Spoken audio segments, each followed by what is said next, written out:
What's going on, everyone? It's Mike. It's John back again. Look, let's just get straight into it. Jared Branthwaite, can you believe he's been sent home? Well, do you know what? I mean, I'm not a big England fan, to be fair. I'd rather watch paint rather than watch England, whether it's a big tournament, whether it's a friendly. England don't necessarily bother me. And today just cap that off with the players that have been sent home. Gareth Southgate has come out with a comment, said he's picked players on form. Well, I'm sorry, Gareth. Gareth Branthwaite was one of the best centre-halves in the Premier League this season. He's the only left-sided centre-half you had in the squad. Left-footed, centre-half in the squad. He was part of a team that kept one of the most clean sheets in the Premier League this season. And Lewis Dunk gets in before him. So you haven't picked players on form, have you, Gareth? Come on, you haven't picked players on form, have you? Let's be honest about it. And then just to carry on, because I know you're going to go back to Branthwaite, but now we're talking about how shit this England manager is. He's picked a centre forward who was banned for half a season in Tony. I hope England massively fail at this tournament. I really, really do, because I'm telling you now, he will get everything he deserves if we struggle to get out that group. We're not going to go past the quarter-final stage with that back line. You know, you've got Branthwaite and Pickford who've played together all season. They'll have a bit of an understanding. And he's picked Lewis Dunk over a future, in my opinion, England captain, are going to be a mainstay in the England team for years. And don't come out with the shit that he's not ready. Because you're picking players on form, aren't you? So why isn't Jared Branthwaite still there? Mate,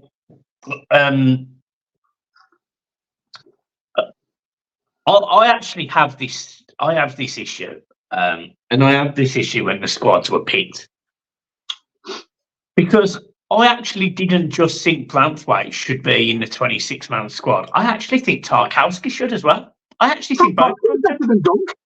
Is a better season than Lewis Dunk? You know, when you look at the stats, and I was reading earlier, and you go through the England centre halves, Tarkowski and Branthwaite have got double the amount of clean sheets compared to any of the other England centre halves in that team. It's actually scandalous. Like, it's actually ridiculous. And Branthwaite, I can't believe he's going home. I actually can't believe he has put Lewis Dunk in front of him. Lewis Dunk, I'm not saying he's a bad centre half at all. You know, I'm not. And he's a threat from corners. We saw it this season. I'm not saying he's a bad centre half, but he's not better than Branthwaite in any way, shape, or form. He can't carry the ball as well as him.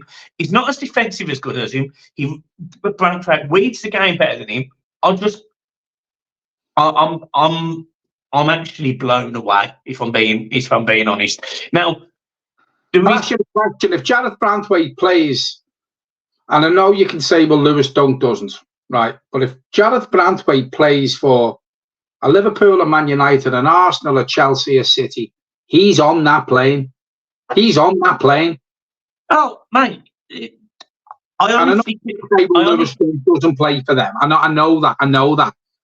But come on, Gareth. The thing I have, the other thing that I have here is, do I think Lewis Dunk will even play when he's out there? And I don't think he will. So in hindsight, am I okay with Branthwaite going? Yeah, probably, because I don't. It's going to be like Calvert-Lewin at the last Euros, where he doesn't get a minute, even though he goes. You know, Branthwaite would have done that. And I don't agree with that, by the way. I actually think Branthwaite should start alongside Stones. I actually think that should be his centre-back pairing. That's me personally. But I can't believe for a second he's that clueless. I can't believe what he said. And maybe it's because we're biased. Maybe everyone else would disagree with us. I've seen comments from other football supporters from other clubs, and the majority of them are saying they can't believe it neither. But then fine. I get it. I can't believe it. I mean, as Guy had a better season than Branthwaite. By the way, Guy's had a good season. Don't get me wrong. You got 4 Crystal Palace players there in that squad.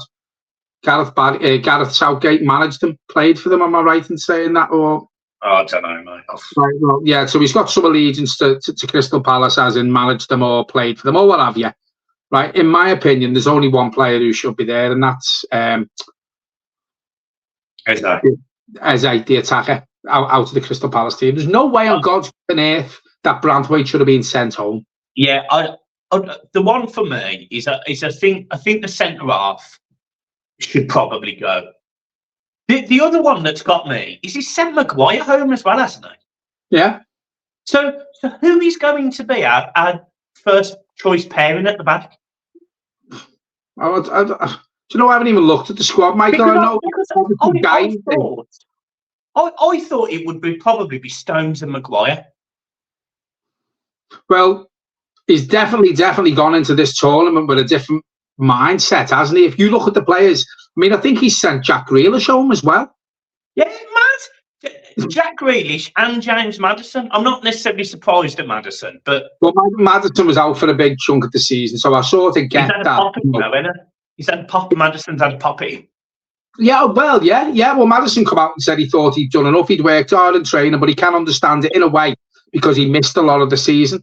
But I'm not being funny, mate. James Maddison should be in that squad because he's better than a lot of players that are going to be getting on that plane. Jack Grealish should be there. I know Jack Grealish can be a bit of a one-trick pony sometimes, but listen, who have we got in that squad now who can do what Jack Grealish can do? Jack Grealish can turn a bit of magic on and it might win you the game. Jack Grealish can go and win you penalties. For me, he's come out, he's said to a lot of his doubters, because he's failed at so many tournaments, Gareth Southgate, that he's gone, right, I'm going to change it up. I've heard for what people are saying and blah, blah, blah, blah. I'm going to change it up. Jesus Christ, has he changed it up? Yeah, I honestly... We don't go nowhere in this tournament with that back line. Mate, I don't. And the other one with Tony. Tony hasn't even looked that good since he's came back. No. But then on the flip side, which forward would you take in place of him? For me, and you might disagree, and a lot of the viewers might disagree, yeah, Rashford should be in before Tony. We know Rashford does well for England. I know he's had a poor season for Man United. I know that. Yeah. But for me, Rashford, when he puts an England shirt on, is more or less than not, more than not, consistent with his performances. Rashford should be in before Tony, in my opinion. He's fucked it. He's massively fucked it, in my opinion. massively fucked it. Yeah, look, I don't disagree, and I think it's a mess. I just don't want this to. I don't want this to affect Branthwaite like I felt like the England thing affected Calvert-Lewin, because I did think it affected him, and I don't want. I don't think it will, and for the simple fact of the matter, Michael, I think he will be as shocked as us, as shocked as a lot of Everton, and as shocked as a lot of football fans in this country that he's been let go. So I don't think it'll affect him. Look, it can go both two ways, can't it? It can either affect him, or he can go, right, you know what, I'll show you. I'll show you now with my performances next season, whether it be at Everton, God's will, and I hope it is, or whoever it's for, I'll show you. And I think Branthwaite's the sort of person and the sort of player who will do that. I think he'll come out with 2 fingers up to Gareth Southgate and go, look what you've missed. Well, I don't think Gareth Southgate will be the manager after this tournament. Oh no, I think that's plain and obvious that I think this will be his last tournament for England. Let's talk about Everton for a second, yeah? So apparently and I think you've got to take this with a monumental piece of salt. But I mean, we are where we are. We can talk about it. This is what this show is about. The rumour mill. ACAP and some other investors apparently are interested in restructuring Everton's debt and not having a stake in the club, which I find really interesting. Firstly, do you think anything in it? I know you don't necessarily study the finances as much as I do, so I'm not gonna, I'm not gonna beat you down if you don't know these things. But what's your initial opinion of it? Well, from what I've read, ACAP were the biggest lenders to 777. Yeah. Obviously, they've probably stepped away from 777 now. What's gone on around that group of people? Reading into it, I don't understand the non-equity bit. But listen, there was a rumour going around a couple of weeks ago that Mashiri was looking at hiring someone to go out there and someone to come in and restructure the finances. Everton won't be the first club that's happened to, by the way. So they'll come in, they'll basically, what you've said for quite a while, Michael, they'll probably sort of consolidate it. So they'll do it so where we've got these 4 big loans, they'll probably try and put them all into one so we pay less interest. That's what these sort of people do. Mashiri has wanted that for a while because I think he knew all along 777 deal wasn't going to go through, just like we did. I think he's obviously talking to other groups of people now. Apparently there's two sets of people involved in talks, interested.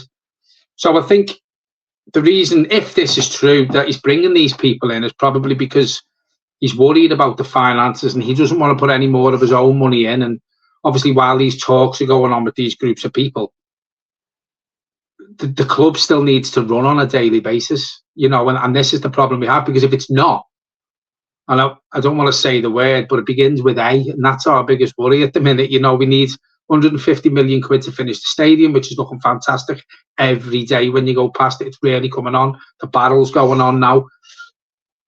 If these people come in, I don't think it'll be such a bad thing. I don't think it'll be a bad thing if we bring someone in like that to consolidate all the loans, make it a lesser payment and put them all together so we haven't got different groups of people knocking on the door wanting their money back. So I think that's probably the line Everton will go down if an investment isn't made in the club. But I don't think that will be Mashiri's first choice, to be fair. I think he probably wants a deal with one of these consortiums done as soon as possible. We need some clarity before the season starts, Michael. We can't go into next season with the worry of another points deduction because of the stadium finances and the interest loan on the loans that we had to pay back, because that's getting looked into now. We could well start next season with a -5. So we need some clarity before the season starts, because listen, for the last 2 or 3 years, what we've had hanging over our head from the first ball to the last ball that's being kicked, can't go through that again, especially with it being the last season at Goodison. So something needs sorting, and sorting quick. Yeah,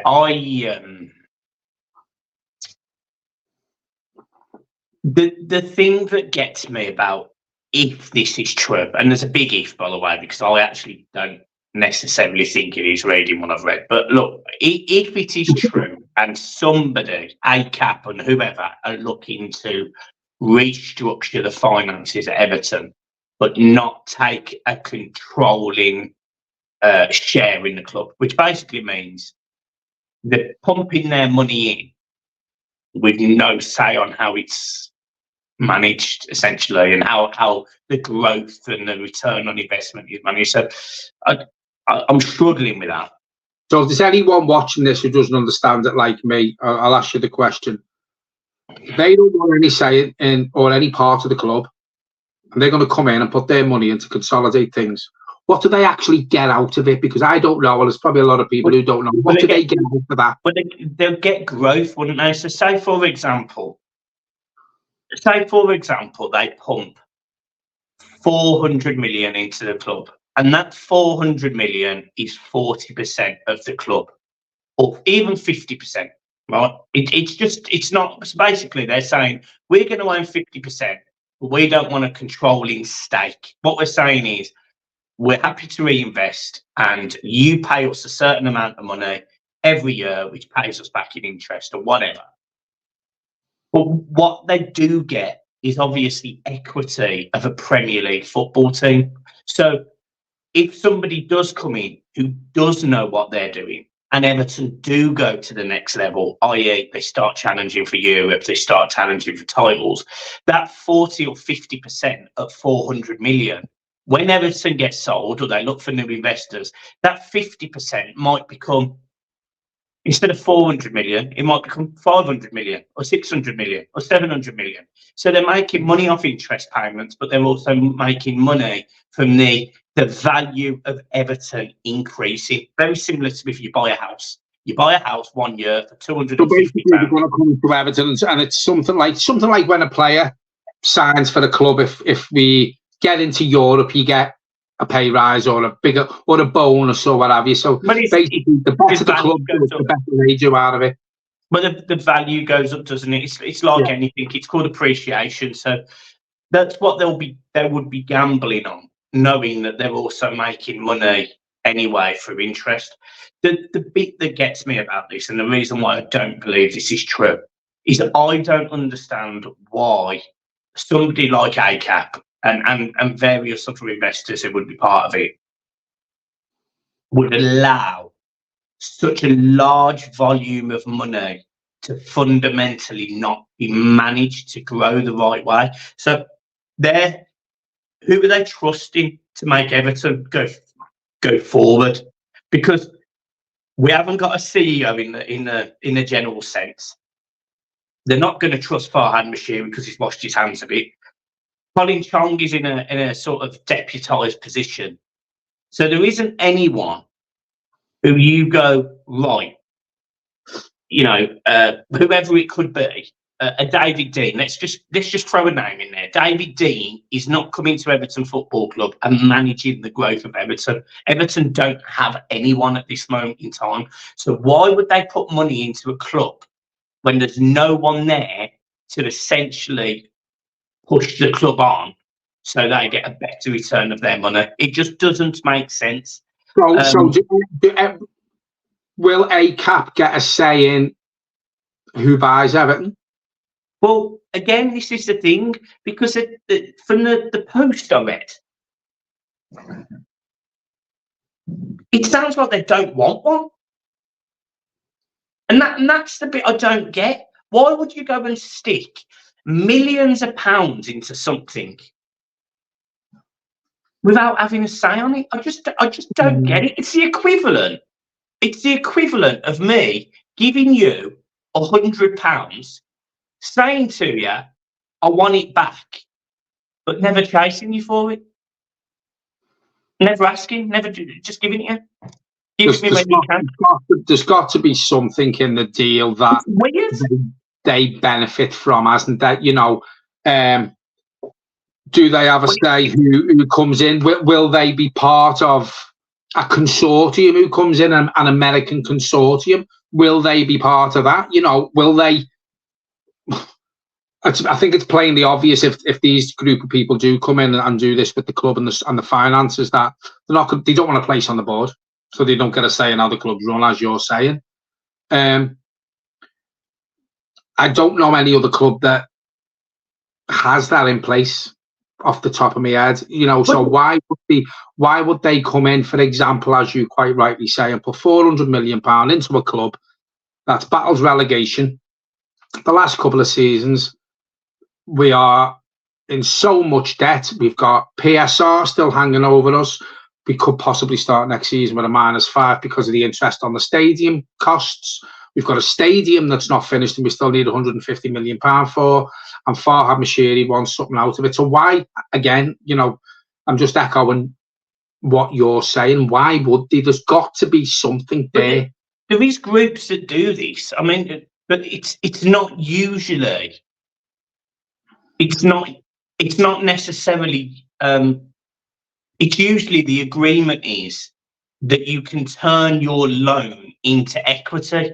But what the basic what they because that's equivalent to MSP. MSP can turn their loan into equity if they want.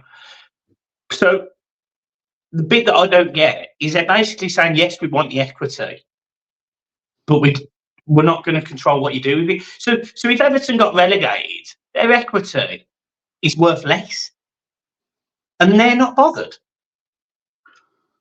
Yeah, I think to be fair, I think look, I'll be straight, and look, I will be straight. I've been trying not to swear on the channel, but I think it's bullshit. I think it's complete bullshit.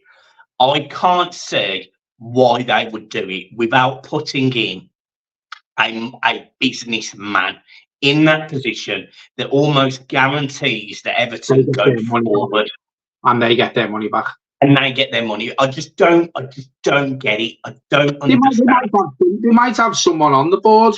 You know, if this happens, listen, I don't think this happens. I think a full takeover happens from whoever that may be before it reaches this stage. And again, I'm like you, we're taking it with a massive grain of salt, aren't we? Mm.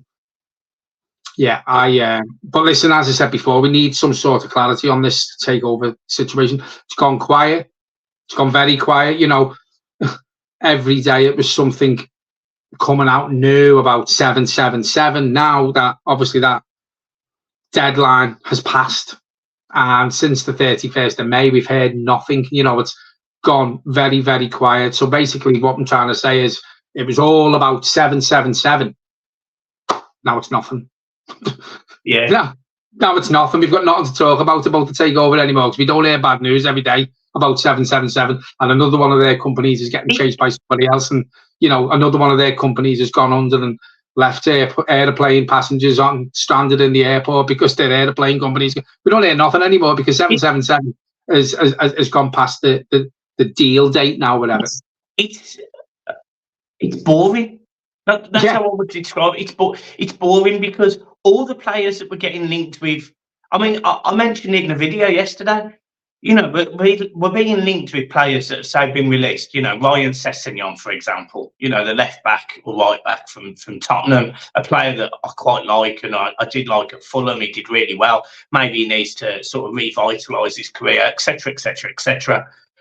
But how can we even agree to pay a signing on fee?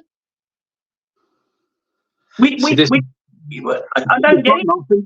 And you know what you've just said there brings me on nicely to what I wanted to finish the video on, that I hadn't said to you. We're going to talk about Everton's pre-season fixtures that have been announced. I mean, oh my God, how Primark is that?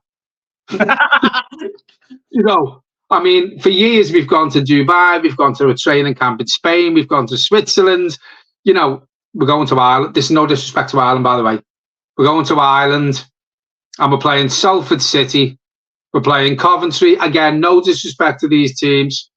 And we're playing Preston North End, which, I'm not being funny, happens every season anyway.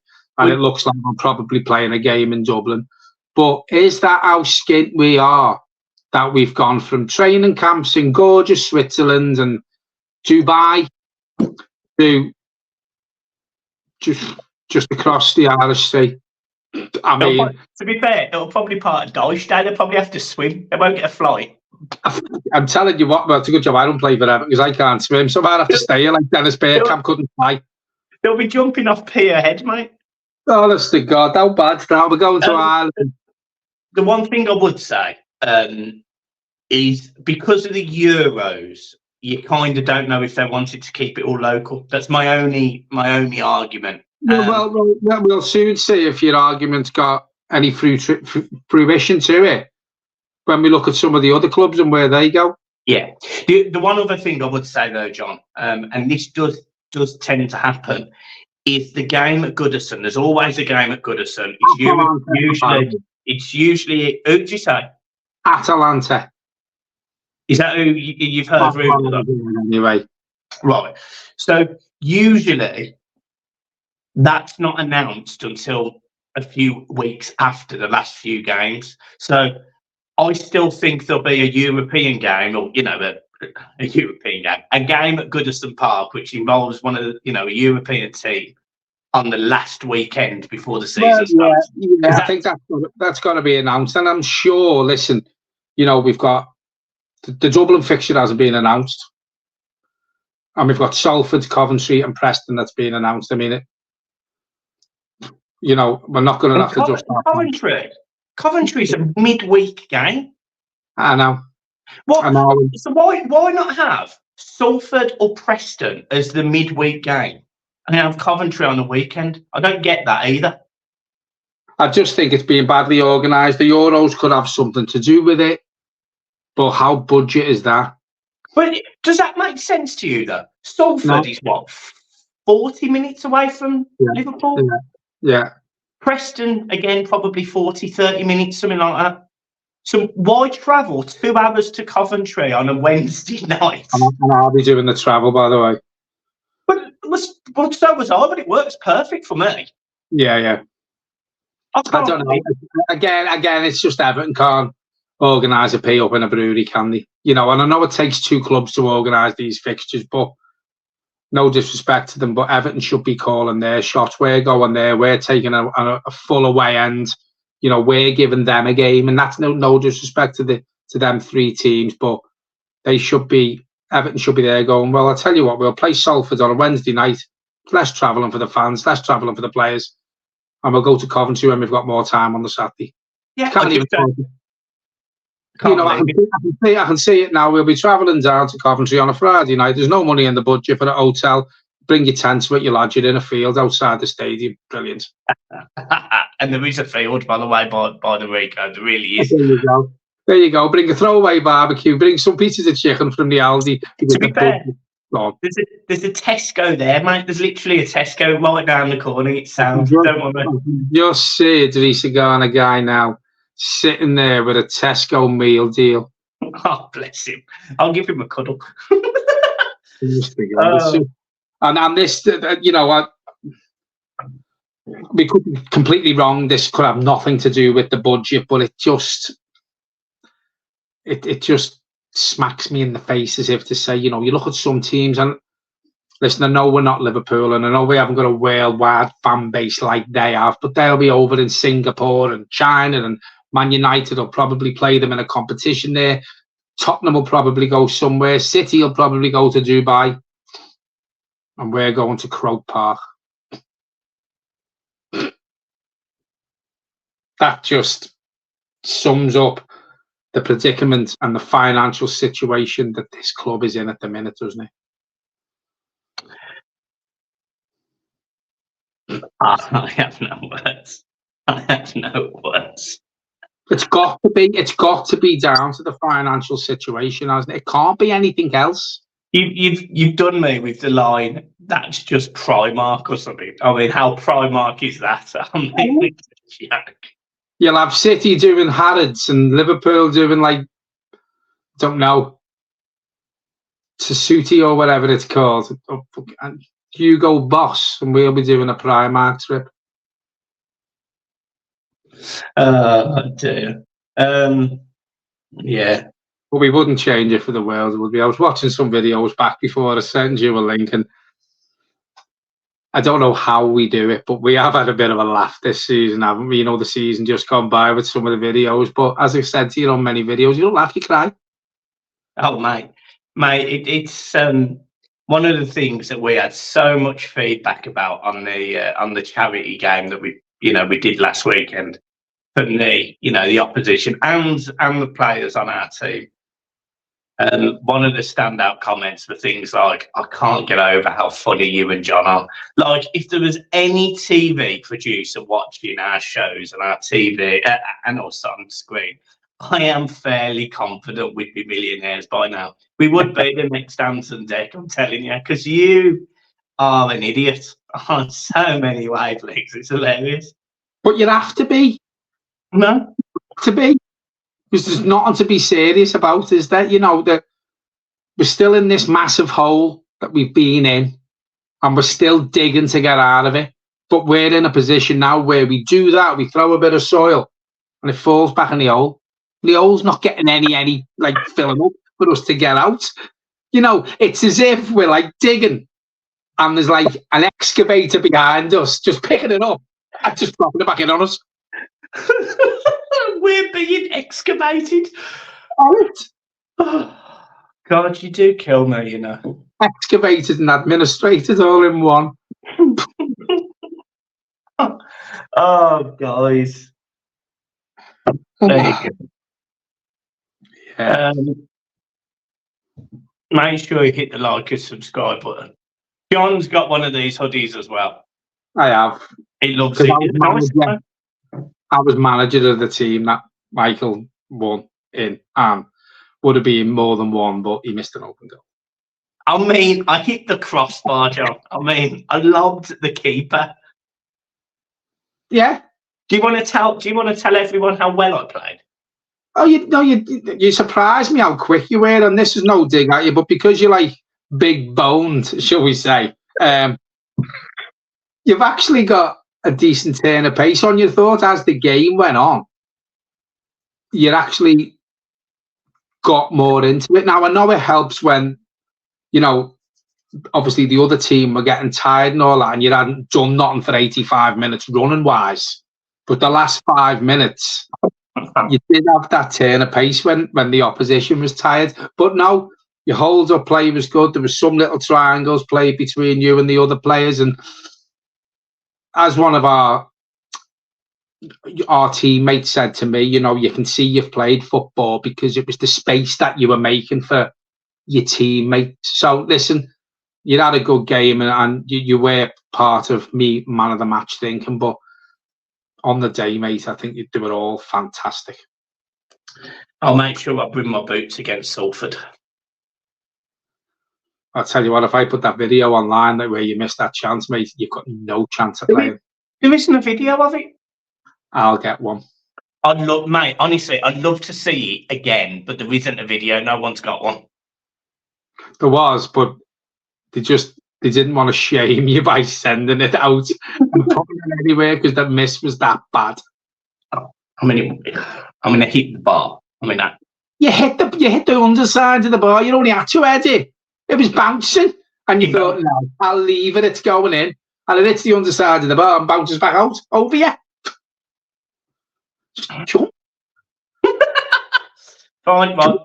Piss off now, knobbit. Right, hit the like and subscribe button, guys. Make sure you watch tomorrow. That's it. Got nothing else.